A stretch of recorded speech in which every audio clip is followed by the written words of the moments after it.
All right. Let's see. Today is Sunday, April 27th, or April 7th, 2024, and this is my little Bible study.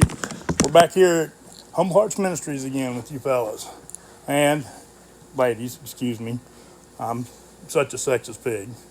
I apologize. But nonetheless, we're still back here at the same time. All right. Tonight, we're just going to keep going with where we were Friday night. All right.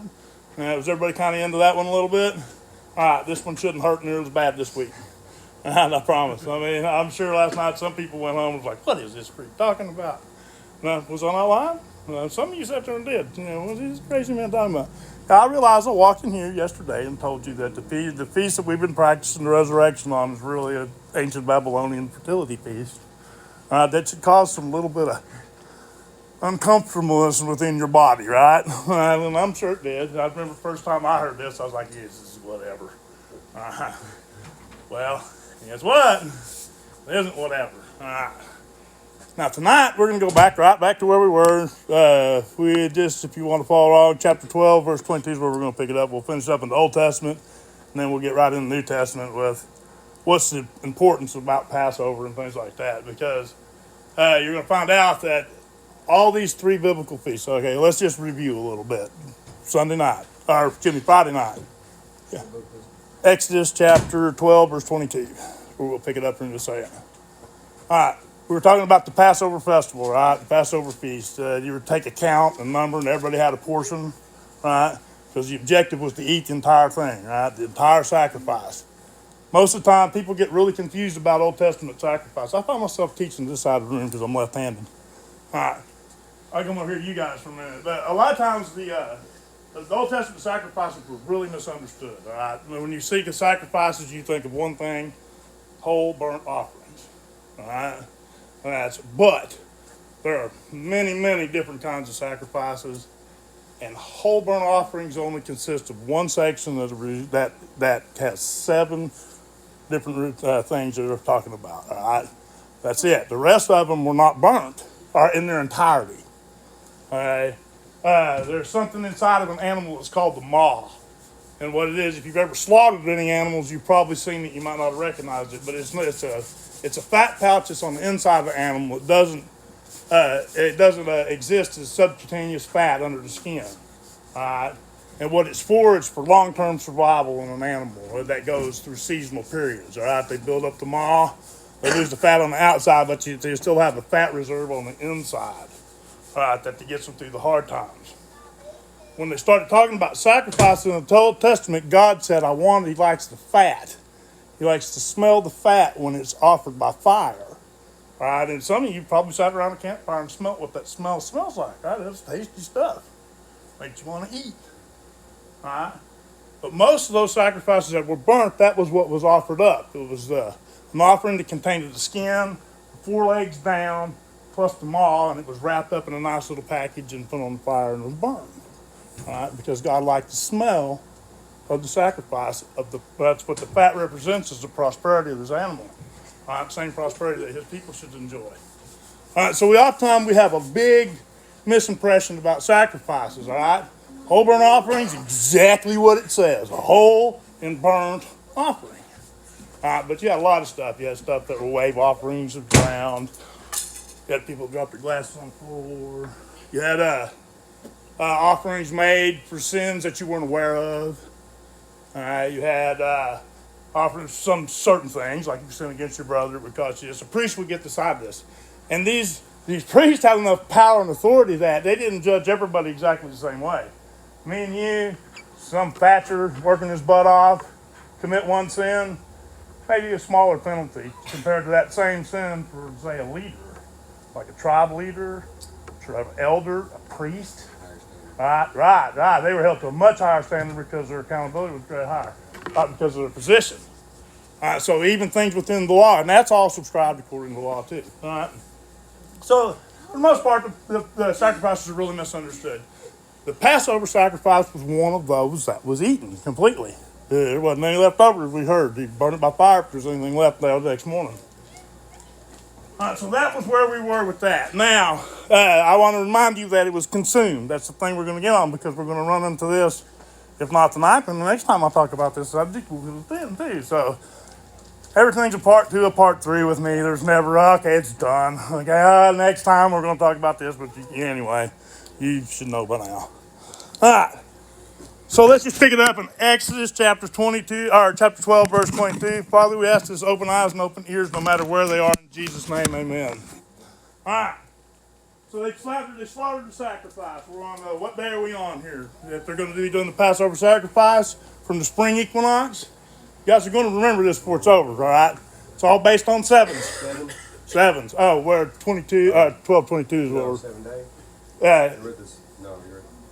I'm just talking about how you calculate this. The high Sabbath is really what I'm talking about, how you calculate.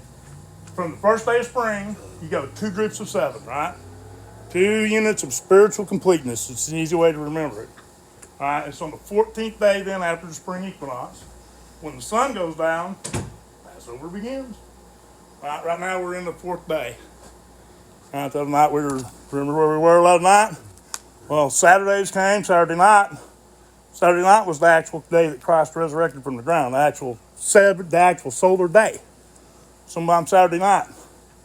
Sometime this morning was when Mary Magdalene went back down to the tomb. Remember the story? She hadn't finished preparing the body because the Sabbath was getting ready to start. So she hurries back as soon as she can. All right, but what's going on? Because the first day is a holy convocation like we talked about, right? But during the week, you can continue with the stuff you need to do. So she needed to finish preparing his body. So as soon as she can, she ends up back down there. What's she find? Body's gone. Yeah, his body's gone. The soul's gone away. The 2 guards that Herod had left there, something happened to them, scrambled their brains so bad they couldn't talk. So whatever it was shook them to the core. I guess when somebody comes back to life in front of your face, that might just do it. Might put you at a loss for words. I'm pretty mouthy, but I'm sure that'd shut me up. Alright, so this morning, that's when Mary Magdalene down, she goes runs into this dude sitting on the end, it's an angel, right? Says, what does he tell her? He says, you tell those disciples that go to Galilee like I told them, and I'll meet you there. And that's exactly what they do. And so he spends the next 40 days preaching, teaching, from now on until, what's the next feast? You remember? Pentecost. Alright, the Feast of Weeks. All right, stick with the 7s. First week is 7 days, Passover. 7 times 70. You may have people in here. 49. On the 49th day, when the sun goes down, what begins? The new day. It's the 50th day, which is the feast that we call Pentecost as Christians. The Old Testament group, they called it the Feast of Weeks. And you could probably dig around and find a couple other names for it too if you really wanted to. But you get the idea. You're holding with your 7s, right? It's the best way to calculate it. That way, all these events, every year, if you simply know how to calculate the Sabbath day, which is that 14-day mark after the spring equinox, you can understand every one of these events as it unfolds in the New Testament to the day. All right? Today's Mary Magdalene's day. She was the one who went back. Remember, I've heard in my life everybody called Mary Magdalene everything from a whore to a saint and anything in the middle. All right? But she was just a woman. What the Bible says is she was possessed of 7 demons. And Christ cleansed her. And she would seem to be very appreciative because she stuck around and made sure, like many of the women did, that just like today in the church, you're going to find out really the ones that get work done in the church come from women. It ain't any of us that stand up and pee. All right? But it's the women that actually get work done in the church most often. Just flat out. And it was just the same back then. This woman, she made sure Christ was taken care of. So did Mary. So did all the rest of them. Many of the apostles' wives, they were just as knee-deep in it. If you've ever heard me talk about women in the Old Testament, you remember Deborah then. Deborah tell you how to eat the cabbage. And then tell you if you did it right. And then tell you what you were going to do to fix it. And what most of us would have did was say, yes, ma'am. Because you would have understood her position. All right. So our perceptions of the Old Testament women's roles, that's another thing for another day. And let me just get on with what we're supposed to be talking about. See, I get to talking, you don't know tell them what's going to happen. All right. All right, so here, the Passover sacrifice has been made. At sundown on the 14th day it's made. They collected the bowl, right? And that's where we're going to pick it up with. Chapter 12, verse 22. And ye shall take a bunch of hyssop and dip it in the blood that is in the basin and striking the lintels and two side posts of the blood, with the blood that is in the basin. And none of you shall go out of the door of the house until the morning. Uh-oh. You better go get my boys and tell them if they don't calm down, Dad's going to come in and spank them and we'll just record it. All right. Hey, goofball. Thank you. Now be good. All right. And the basin, and none of you shall go outside of the door of the house until morning. All right. For the Lord will pass through to smite the Egyptians. And when he seeth the blood upon the lintel and on the two side posts, the Lord will pass over the door and will not suffer the destroyer to come in into your houses to smite you. All right. Now, inside of the whole biblical realm, you're going to hear a lot of people argue about what this is, just what this really means. The angel of death is most often what they refer to this guy as, all right? All right, there's a Jewish tradition that says this is the spirit of Esau, which was Jacob's brother. Jacob kind of, in a shifted way, both gets the blessing part, right? What's the word? The promise and the blessing is kind of shifted from the oldest to the youngest based on that, right? But that's not, I don't believe that has anything to do with it. The keys to understanding is what it just said. Let's listen. I will not suffer the destroyer to come in into your house to smite you, right? If you're a student of the book of Revelation, you've heard this word before, but you don't really know it. Because you get it in Greek and Hebrew instead of in English. But listen to what it says in chapter 9, verse 11. This is speaking of the locust army. After the first angel come down and lets the beast out of the bottomless pit, right? And the smoke is just confusion. Smoke has been used on the battlefield the same way for eternity since there's been war. Right? And it's a disguise movement to disguise what's going on for real in front of your face. That's the same thing in this book, right? But nonetheless, the king comes out of that. Listen to what it says about it. And they had a king over them, over the locust army, the beast, and all that stuff, which is the angel of the bottomless pit, who they let out just a little bit before, whose name in the Hebrew tongue is Abaddon, but in the Greek tongue had this name Apollyon. All right, now, where do you get destroyer out of that? Listen to what it is. Abaddon first is the Hebrew word. We're going to take Abaddon first. It's a Greek word anyway. It means it's Hebrew in origin, and it means a destroying angel. All right, Apollyon in your Greek index is 623. All right, it also means the destroyer, and then that is Satan. Same name, Apollyon, the destroyer. Okay? So you had the same destroyer in the book of Revelation that were attacking the children of Egypt. The children of Israel would have been the children of Israel if God hadn't put this miracle or this token, the sign upon the door, which was the blood of, anybody got a good idea what it represented? Of Christ himself. All right? He called the Lamb of God over and over and over. Why would you think they're going to call him a lamb? Because eventually he's going to be that lamb without spot and without blemish that would be selected, all right, and usher in the Masonic era. All right, the era of grace, the same one that we've enjoyed since then. All right? So that's the same destroyer that had to pass over the children of Israel in Egypt. Same destroyer we got to deal with. All right, let me ask you something now. Here he was ordered to pass over, well, hasn't changed any. That same blood in the last days. Same one that marked his doorpost. It's the same one that marked you. Okay? Same one that marked you. So let me ask you, if it was any different on the first day of the first Passover when the angel of death had to pass over there marked by the blood of the Lamb, what makes you think he can touch you in the last days when you're marked by that same blood? Tell me, has that blood diminished any over the last few thousand years? Absolutely not. A little bit. And we're not even talking, the Messiah hadn't even been born at this point, and yet his blood still commands the respect of the destroyer. Okay, just as a symbol. So that tells you a little bit about how powerful that actually is. All right, now let's get back to chapter 12, verse 24. And ye shall observe this thing for an ordinance unto thee and unto thy sons forever. Does that need an explanation? All right. And it shall come to pass when you come to the land in which the Lord God will give you, according as he hath promised, that you shall keep this service.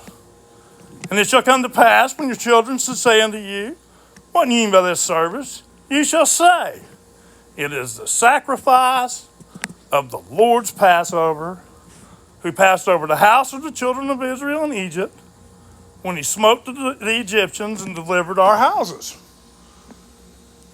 And the people bowed their head and worshipped. And the children of Israel went away and did as the Lord had commanded Moses and Aaron, so did they. All right?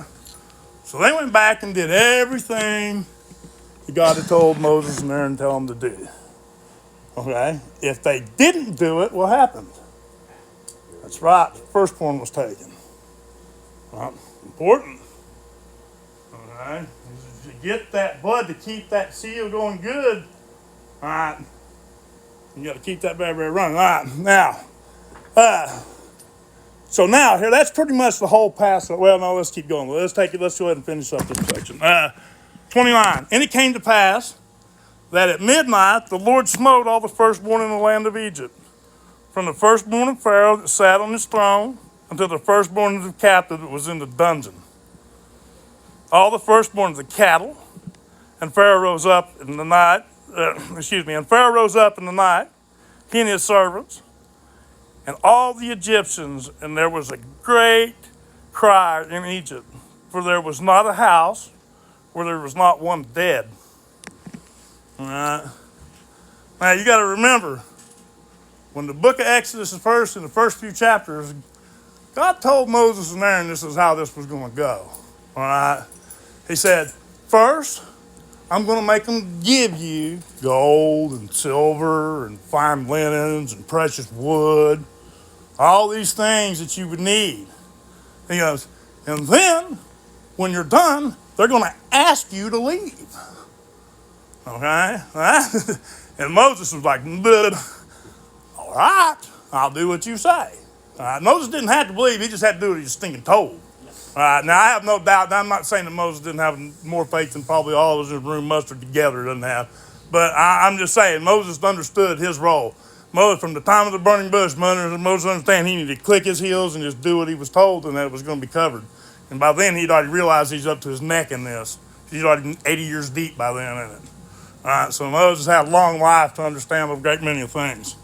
All right, verse 31, and he called for Moses and Aaron by night and said, rise up, get ye forth from among my people, both ye and your children and the children of Israel, and go and serve the Lord as ye have said. Also take your flocks and take your herds, as ye have said, and be gone, and bless me also. And that doesn't really come out good. What he's saying is if you'll just leave, it'll be a blessing. All right? You've taken my children, now just leave, and I'll consider that good.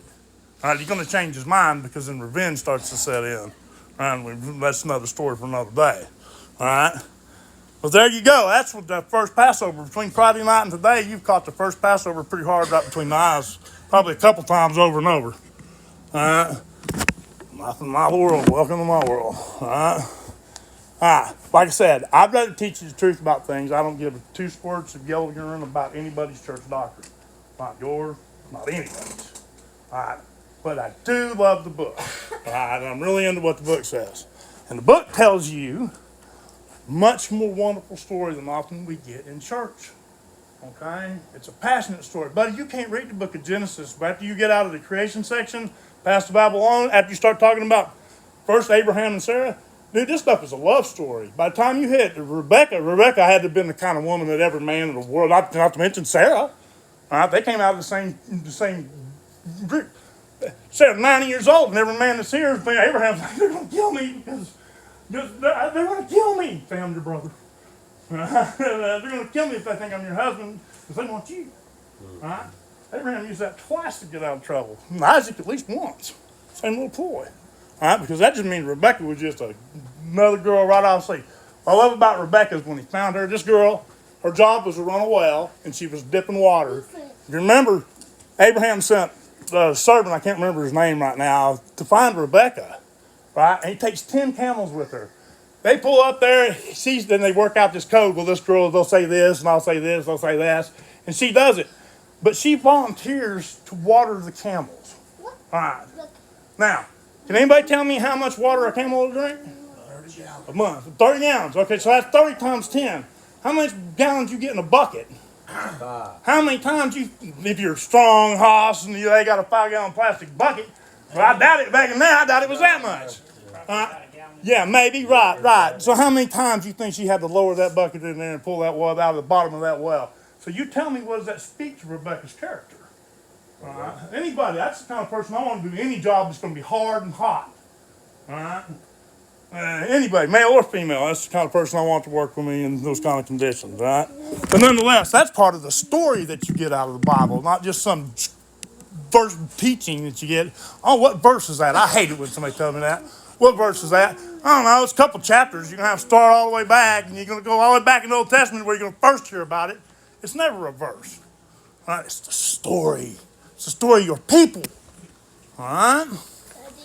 All right. Your people too, buddy. That's right. You let it rip. You'll be up here next. All right, let's switch gears. Let's go over to New Testament.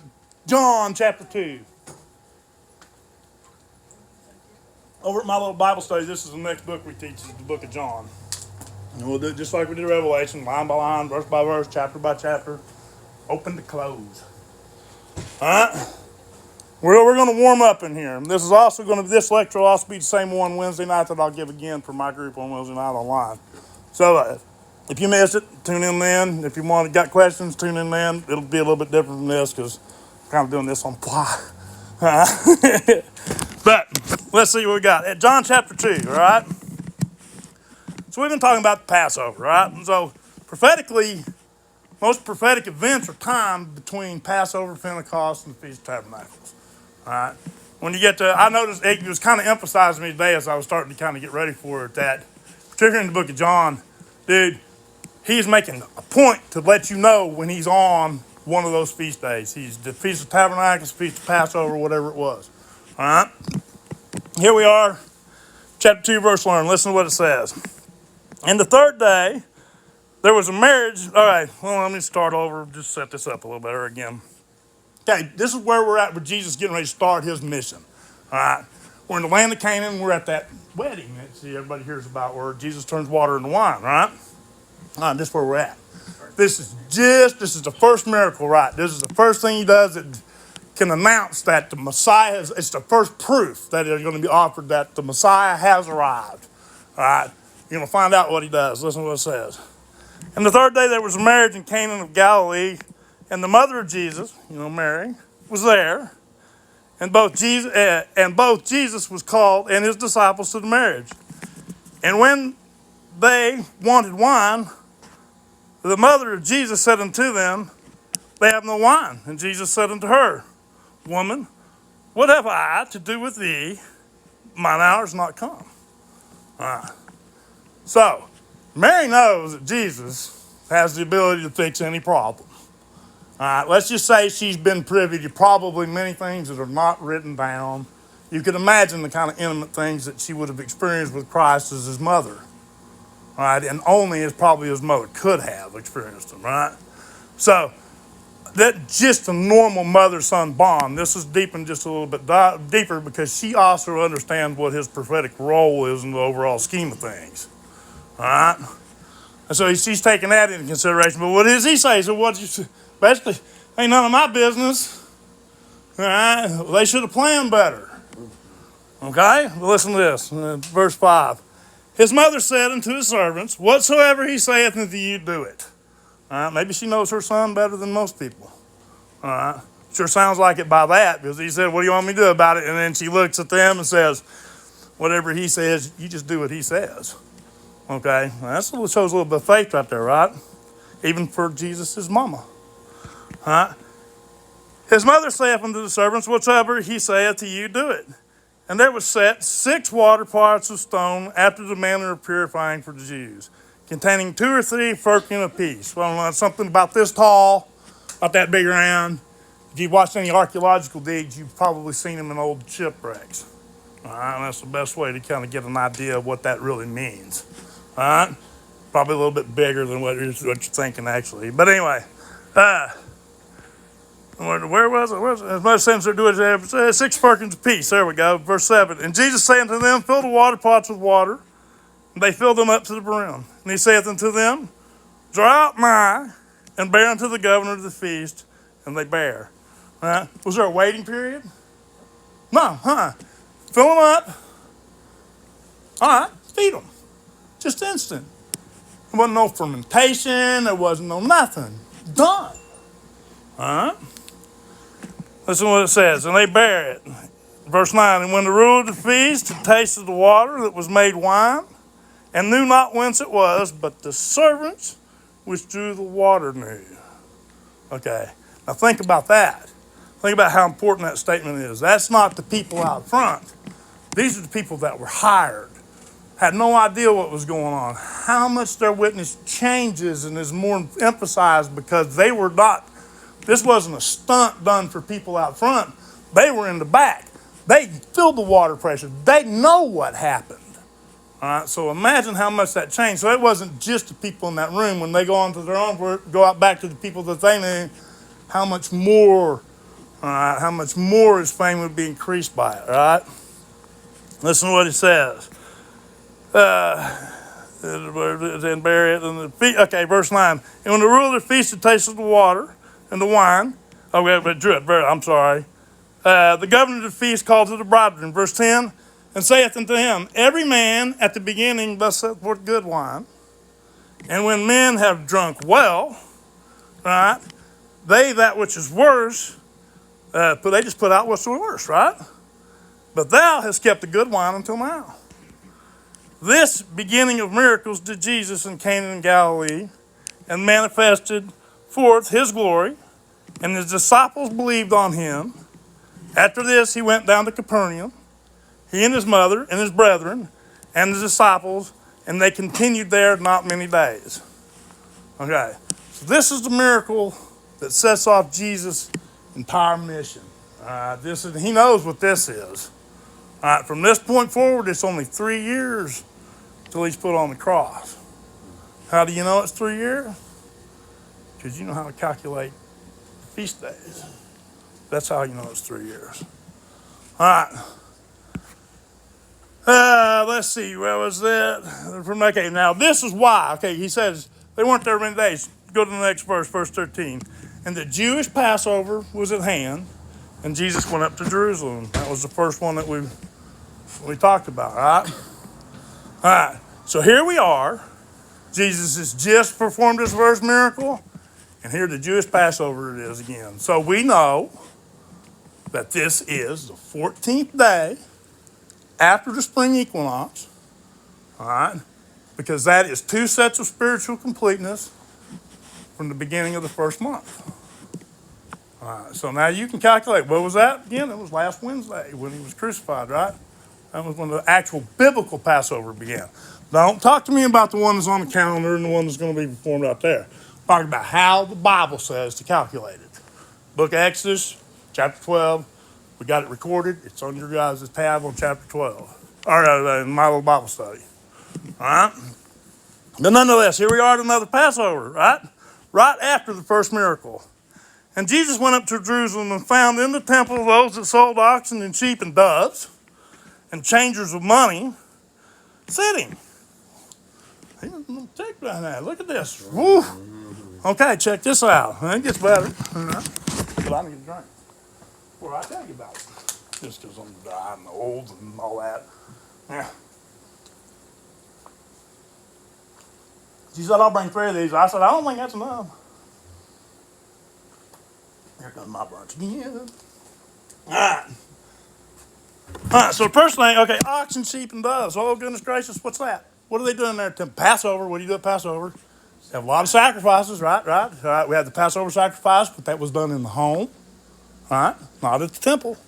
But you had a lot of other sacrifices that went on at the temple with it. Okay. Now here, when you brought a sacrifice, what did we learn last week? Why did God have respect for Abel's sacrifice and not respect for Cain's? First fruits, right.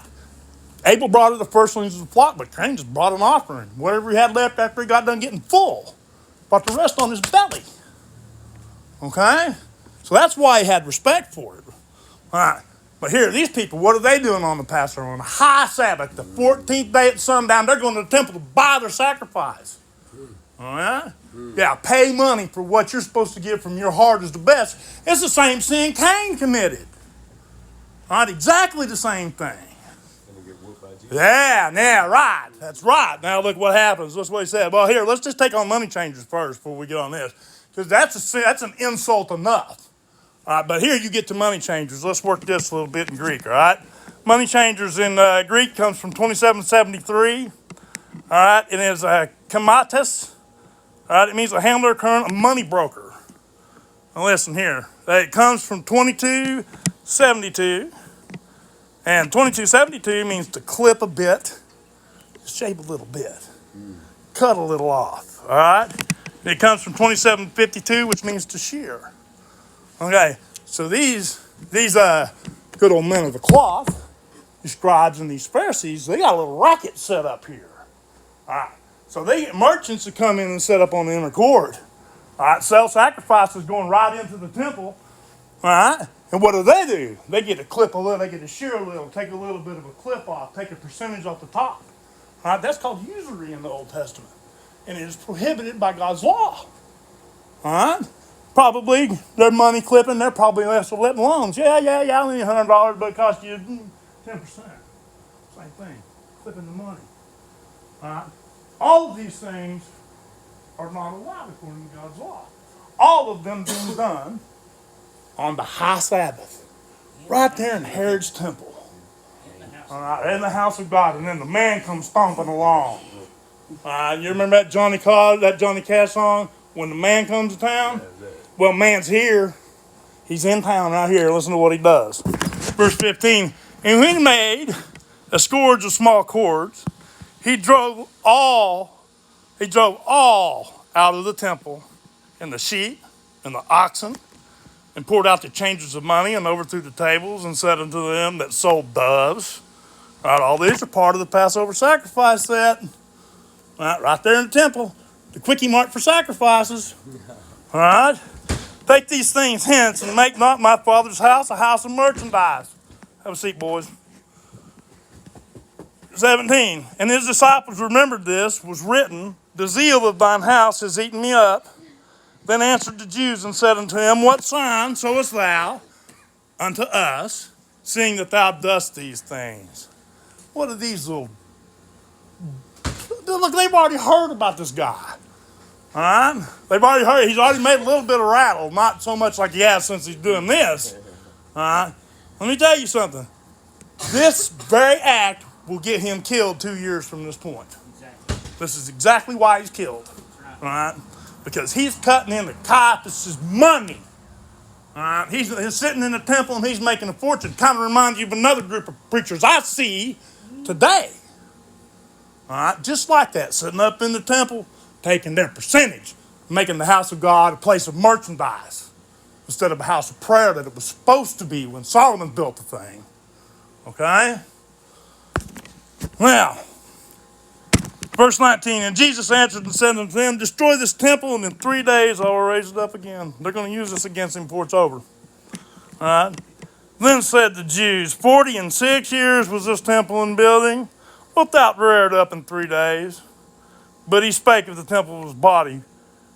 When, therefore, he was risen from the dead, his disciples remembered that he had said this unto them. All right, so even back in here, when he first starts in his first act, all right, they're not going to understand what it meant until after he resurrects. All right, and he spends the rest of the 3 years teaching in that manner. It's that, I'm teaching you now, you'll understand later. All right, and they just take a good life lesson from that because that's how he teaches every one of us. I'm going to teach you right now. You're going to understand it a little bit later, right? And that's almost always how understanding comes. Not to say you can't just open your mind and pour it in, but most of us have to do some work. All right. Now, verse 21, but he spake, oh, we already did that one. All right, add 22, and when therefore, well, we did that one too, didn't we? Okay, then 23. Now, when he was in Jerusalem, at the Passover, in the feast days, many believed his name. And when they saw the miracles which he did, all right, he always telling them, they know, even like the scribes, like Nicodemus, when Nicodemus comes in, he's part of the Pharisees and the Sanhedrin. All right? But even Nicodemus admits when he goes to talk to Christ, he's like, okay, we know you're a prophet because people can't do the things that you're doing. We know that you're a prophet. But they didn't understand what was really going on. Now, Nicodemus did. That's John chapter 3, and that's another lesson all in itself, and we'll get to that one probably eventually. It's one of the big ones I like to hit often. All right. So there we are. That's the first Passover, right? Now, listen to this. John chapter 6. Listen, we're going to read just a few verses here, and I'm going to talk for a little bit. Good for you guys, huh? All right. After these things, now we're in John chapter 6 now. All right, verse 1. Still in the book of John. And after these things, Jesus went over the Sea of Galilee, which is the Sea of Tiberias.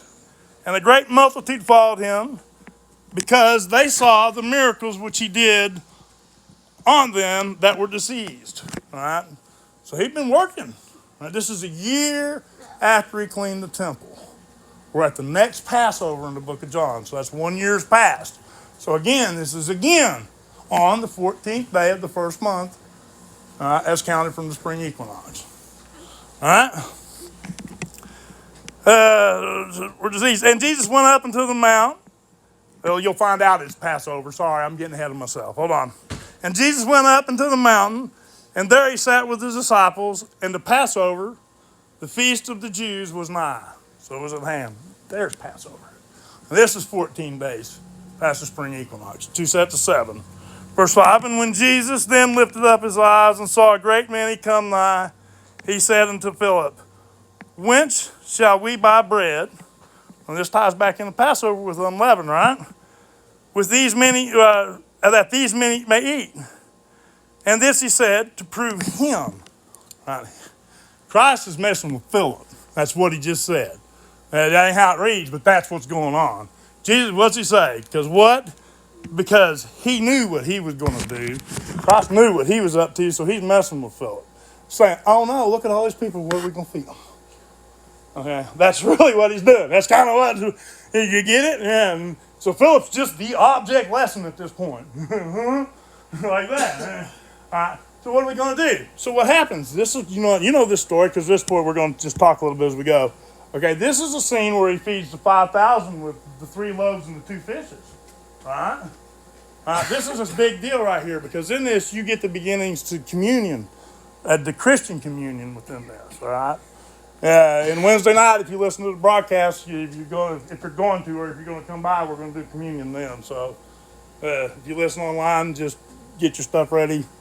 And if maybe you're in there with me, I got you covered, all right? But nonetheless, so here we go. They're down there with the 5 fishes, right? And what do? They take up 12 baskets of fragments. All right, 12 baskets. But what did he do first? He said, you have this mob. So first, make these people sit down. All right, so they sat down, just like he had told them. And then Christ took the bread and the fishes, and he asked God to bless them. All right, and then he started throwing it out to the crowd. No, it's just like he told them. He said, you give it to the disciples. The disciples then took everything, and they went out and fed the people. This is a big symbol for the way he wants people to teach. All right? And when you do it this way, don't you come up with 12 baskets of extra. Everybody had their fill. All right? They're full to the brim. All right? But they still was 12 baskets. Now, you got that. That's another one of them numbers in numerology you need to know. It means governmental completeness. All right? 12 apostles, governmental completeness. 12 patriarchs, governmental completeness. All right? You got 12 tribes, right? That come from those 12 patriarchs. All of it always means governmental completeness. All right, so the fact that they took up 12 fragments means that each one of those baskets is given to one apostle, which is given to one tribe. All right, so you got enough going around to even fill those lost lost sheep of the house of Israel, even with what's left over. And that's kind of a little different look at it, I realize, than what most people do, but I mean, it ain't different. That doesn't change anything. All right? But nonetheless, that's one of the miracles that he does. What's the next one? Right there. This is during Passover. Now, not everybody hears these stories, but they don't make the connection with Passover because they don't start at the top. They go right to where the miracle is. Next little feat during Passover goes on. During the second Passover, when he started, when he walks on water with Jesus. All right? Everybody's heard the story. How many people honestly knew what happened on Passover? Yeah, everyone. I'm surprised. That happened on Passover Day. All right? Not only that, but you go on, and then he goes on. This is in verse 22 where he starts talking about how he is the bread of life. All right? This is all during Passover. This is Passover teaching from the Messiah himself to the children. All right? How he is the bread of life. And that the way that you return eternal life is to consume his body and drink his blood, which at the surface sounds kind of gross. All right? But you got to remember it's a symbol. All right? Well, my water. Well, no. I told you, three wasn't enough. All right. But so you see where I'm getting with this, right? I'm the bread of life. That's where our communion comes from. You got to take it into your body. You got to consume him. All right. But then he shows you what the symbol is and what to do with it. This is my body. This is my blood. Talking about bread and wine, unleavened bread, absent of the sin of the Pharisees. Right. Just like we discovered Friday night. Okay. That's just all in part of chapter 6. Now, in that part of chapter 6. Now, let me see. I hope this is still pulled up. Well, if it isn't. All right, go to John chapter 19, verse 16. All right. Now, I don't have that. It's on. I don't think it's in here. But chapter back, you're 6 days out from Passover. And it tells you we're 2 days out from Passover. All right. We talked about the 2-day mark. You don't realize it last Friday when we started talking about the Last Supper. Right? Remember, this is called the Passover. It's preparation for the Passover. Part of this preparation was another feast that was called the Feast of the Firstborn. All right, this is what we commonly call the Last Supper, that painting, the Last Supper. That's what we commonly call it, all right? But it's really not the Last Supper. It's the feast before the day of Passover. Okay. Now, they do that communion service that I was just talking about for the first time in the Christian era that night. It's on the Feast of the Firstborn. All right, and I told you last week that feast, everybody feasts in the house except for the eldest male. And he fasts in remembrance of the firstborn being spared in Egypt. Okay, so all this just holds true and contemporary all the way into the Christian era, what we're talking about now. That's what I'm trying to tell you. All right, listen to what it says. This is chapter 19, verse 16. All right. From the time that they do the communion service, all right, Judas leaves. He goes, gets his bunch of thugs. They come back. He identifies who Christ was. He gets hit the first time there. All right, that just begins the beating that he'll get. All right, a part of this was from the scribes and the Pharisees, but also part of it was a part of Roman law. There were certain things, according to Roman law, had to be done because this was a state-sanctioned execution.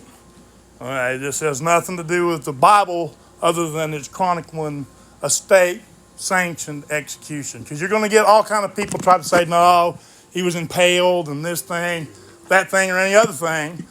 But during his time, archaeologically, we know that crucifixion was the Romans' way of killing anybody, pretty much. Christ was no different than that. Okay, but here at this point, the beating has already happened. He's already been convicted. The people have already chosen a murderer to set free over him. All right, and he's remained pretty much silent the entire time. All right, we're going to pick it up in 19th verse 16. Then delivered him, therefore, unto them to be crucified. And they took Jesus and led him away.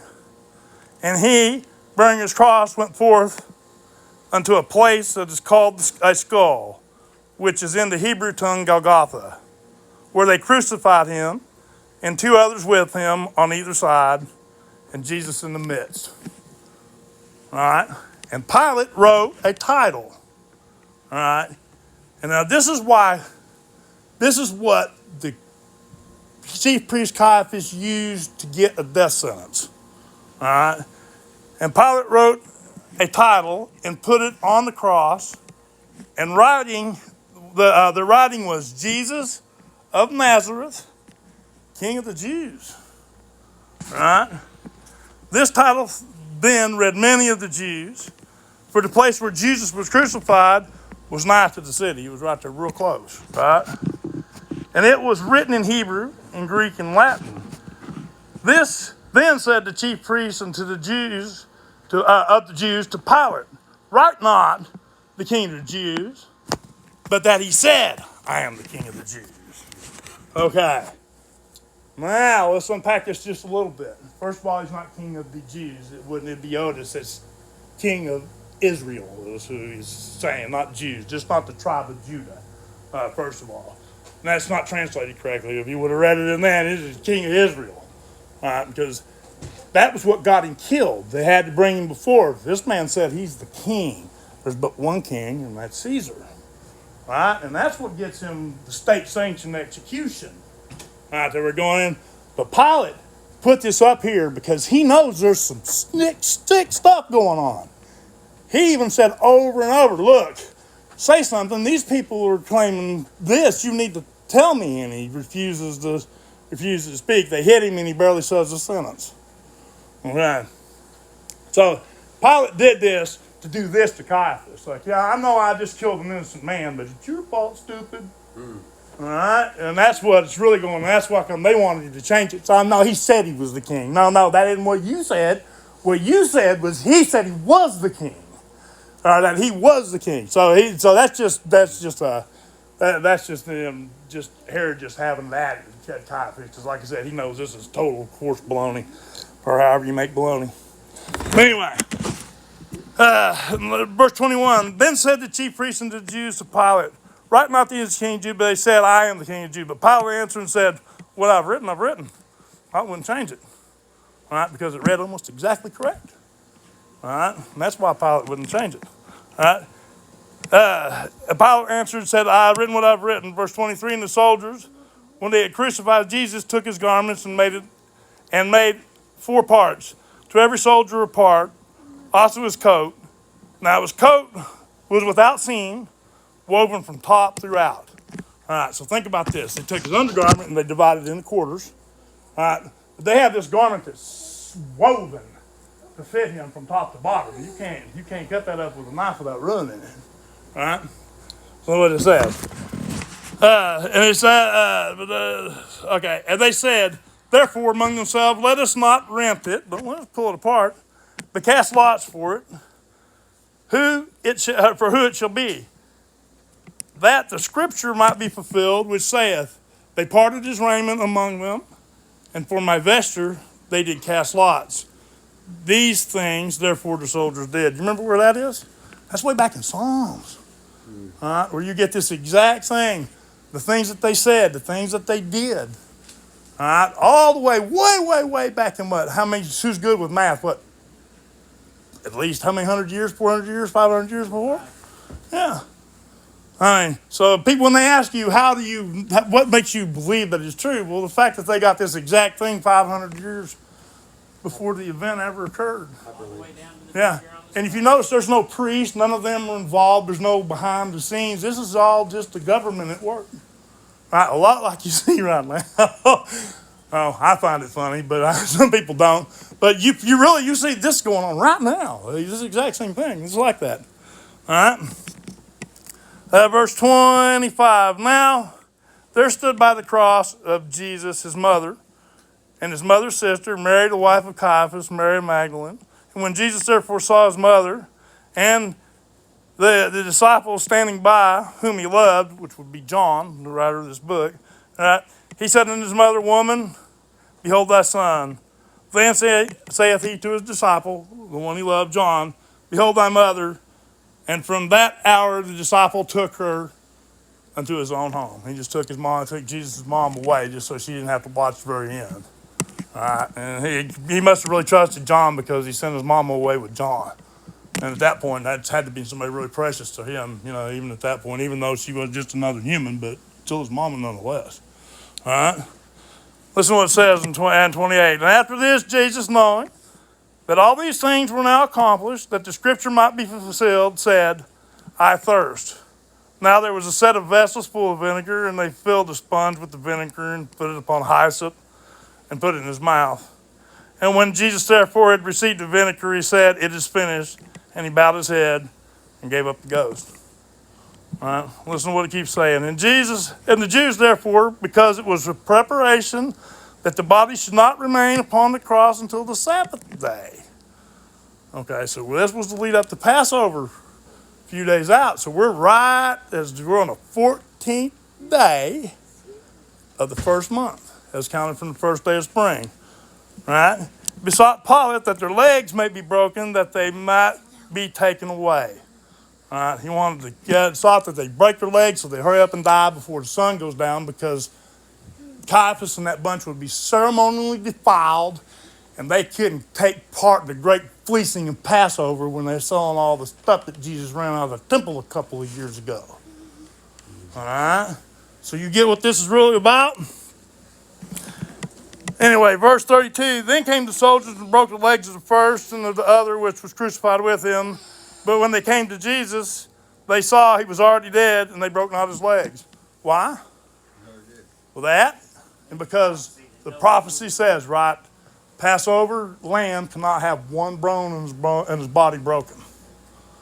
He applies every bit of prophecy, every bit of law when it comes to the sacrifice of the Passover. All right? But one of the soldiers with a spear pierced his side, and forthwith came there out blood and water, right? Which is a normal part of the death of the human flesh, right? People look to this as some kind of a spiritual thing, but I really don't think so. The crucifixion was gruesome. It was intended to be. It was painful, lots of stress. He's finally dead, and the body's starting to already just do what it naturally does, all right?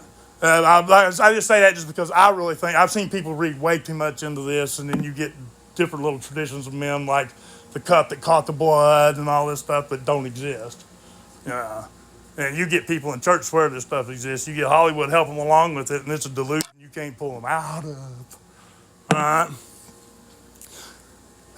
And verse 35, and he saw it and bare record, and his record is true, and he knoweth that he saith truth, that he might believe. And for these things were done, that the scriptures would be fulfilled. A bone of him shall not be broken. Right along with the prophecy, right along with the law of the sacrifices of Passover. And again, another scripture saith, they shall look upon him who they pierced. All right? Now listen to this. We're just about done, guys, so hang in there, but this gets good. And after this, Joseph of Arimathea, being a disciple of Jesus. Now, who's this? This is his uncle, right? A rich man. All right, now England, there's this book that they have. It's called Joseph the Tin Man.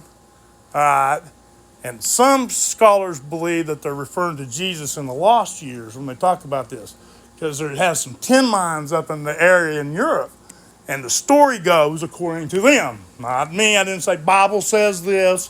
I'm saying their tradition is that when Joseph came there to check on his mines, that there was this little boy that came with him along the way.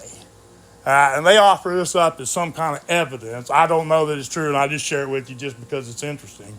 And that's one of the possible, because there is no record between his teenage years to when his mission actually starts. It's kind of a mystery biblically because there's nothing written.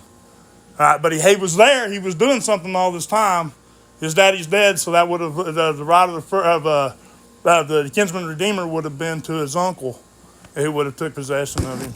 Like I said, that's neither here nor there. It's just a fun thing to think about.